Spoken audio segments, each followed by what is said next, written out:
지난 추석 연휴에 울릉도 거북바위가 무너져 내려 관광객 4명이 다치는 사고가 났는데요. 제주에서도 최근 해안 산책로에서 붕괴 사고가 잇따라 발생하고 있는데 이런 낙석 위험 구간이 어떻게 관리되고 있는지 살펴봤습니다. 김하은 기자입니다. 해안 절벽이 퇴적층으로 이루어져 장관을 이루는 엉알해안. 노을 명소로도 유명해 관광객들이 많이 찾는 곳입니다. 가족이랑 여행 오게 됐는데 아름다운 풍경 보기 좋고 그랬는데 절벽 따라 걷다 보니까 좀 돌이 떨어질 것 같은 불안한 느낌이 좀 듭니다. 가파른 절벽 사이사이 박혀 곧 떨어질 것 같은 돌덩이들. 이곳은 급경사지로 지정돼 있는 곳인데요. 이처럼 해안 절벽 위로는 낙석 방지망이 설치돼 있고 그 밑에는 낙석 위험을 경고하는 표지판도 부착돼 있습니다. 제주도 내 급경사지로 지정된 곳은 모두 42곳. 제주도는 1년에 2번 안전관리자문단과 함께 급경사지에 대한 안전점검을 하고 있습니다. 그런데 지난 5월 낙석 사고가 발생한 한담 해변과 최근 출입이 통제된 별도봉은 급경사지로 지정된 곳은 아니었습니다. 두 곳 모두 울릉도 거북바위 낙석 사고처럼 인명피해로 이어질 위험이 컸지만 급경사지가 아니란 이유로 관리 대상에서 제외돼 있었습니다. 도내 낙석 위험 구간에 대한 전수조사가 필요하지만 첫 발도 떼지 못하고 있습니다. 도에서는 내년에 예산을 마련하고 관리 사각지대에 있는 급경사지 관리를 위한 실태조사 용역을 실시해서 낙석사고 피해가 없도록. 하지만 이마저도 예산이 확보되지 않으면 쉽지 않은 상황. 해안 침식이 과속화되는 만큼 낙석 사고 예방을 위한 대책 마련이 시급해 보입니다. MBC 뉴스 김하은입니다. 훔친 차로 시속 100km가 넘는 한밤 도주국을 벌인 간 큰 중학생들이 경찰에 붙잡혔는데요. 경찰 수사를 받고 풀려나는데 바로 다음 날 또 범행을 벌이려다 적발됐습니다. 이따금 기자가 보도합니다. 인도를 넘어 차로에 진입하는 SUV 차량. 아찔하게 차선을 넘나들고 교통신호도 무시한 채 시속 100km가 넘는 속도로 질주합니다. 경찰의 정차 명령에도 아랑곳 않고 위험천만하게 달아납니다. 도주 차량이 상당히 빠른 시속으로 도주하고 있었기 때문에 신호 대기 중인 차량이나 보행자가 2차 사고 우려가 있었습니다. 그래서 최대한 안전에 유의하면서 추격을 하였습니다. 10km가 넘는 거리를 달아나며 도로 옆 울타리 앞에 멈춰선 차량. 경찰이 범인을 잡고 보니 중학생들이었습니다.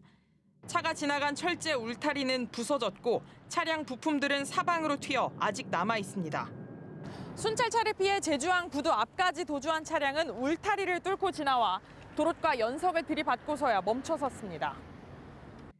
붙잡힌 중학생 2명은 친구 2명과 함께 오후 1시 아파트 주차장에서 차를 훔쳤습니다. 사이드미러가 펼쳐진 차를 노려 범행을 저지른 후 7시간 넘게 무면허 운전을 하다 차 주인의 신고를 받고 출동한 경찰에 붙잡힌 겁니다.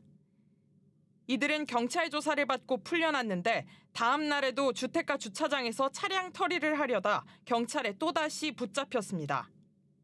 경찰은 무면허 운전을 한 2명과 차량을 함께 훔친 다른 중학생 등 5명을 특수절도 등의 혐의로 입건해 조사하고 있습니다. 한편 이번 추석 연휴 동안 청소년 비행 신고는 하루 평균 7.8건으로 작년보다 41% 늘었습니다. MBC 뉴스 이따금입니다. 제주 지역 각계 인사들이 공동 성명을 내고 제2공항 갈등 해결을 위해 주민투표 실시를 촉구했습니다. 이들은 제주도민의 삶에 막대한 영향을 미칠 공항 인프라 사업이 제주도를 패싱한 채 진행되고 있다며 오영훈 제주도지사와 원희룡 국토교통부 장관이 민의를 겸허히 수용해 주민투표를 실시해야 한다고 주장했습니다. 성명에는 강우일 전 천주교 제주교구장과 문대림 전 제주도의회 의장, 서명숙 제주올레재단 이사장과 이문교 전 4.3 평화재단 이사장 등이 참여했습니다. 제주 외항 2단계 개발 사업이 경관심의를 조건부로 통과했습니다.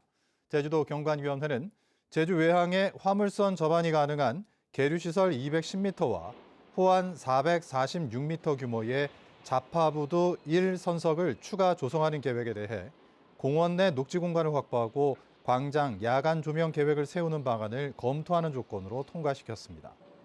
제주외항 2단계 개발 사업은 앞으로 기획재정부와 총사업비 협의를 거친 뒤 올해 말 착공해 오는 2027년 준공될 예정입니다. 74년 만에 신원이 확인된 대전 골령골 4.3 희생자의 유해가 내일 제주에서 봉환됩니다. 유가족과 제주 4.3 희생자 유족회 등은 오늘 세종 추모의 집에서 제례와 화장을 한 뒤 내일 제주로 이동해 고향인 조천에서 봉환식을 하고 유해를 제주 4.3 평화공원에 안치합니다. 신원이 확인된 행방불명 4.3 희생자는 제주시 조천읍 북촌리 출신의 고 김한홍 씨로 4.3 당시 군사재판을 받고 대전 형무소에 수감됐다 한국 전쟁 당시 골령골에서 총살당한 것으로 추정됩니다. 전국적으로 소나무 재선충병이 다시 확산되고 있는 것으로 나타났습니다. 더불어민주당 유성권 의원이 산림청으로부터 받은 자료에 따르면 전국 소나무 재선충병 감염목은 2021년 30만 그루에서 올해 106만 그루로 2년 만에 3.5배 늘었습니다.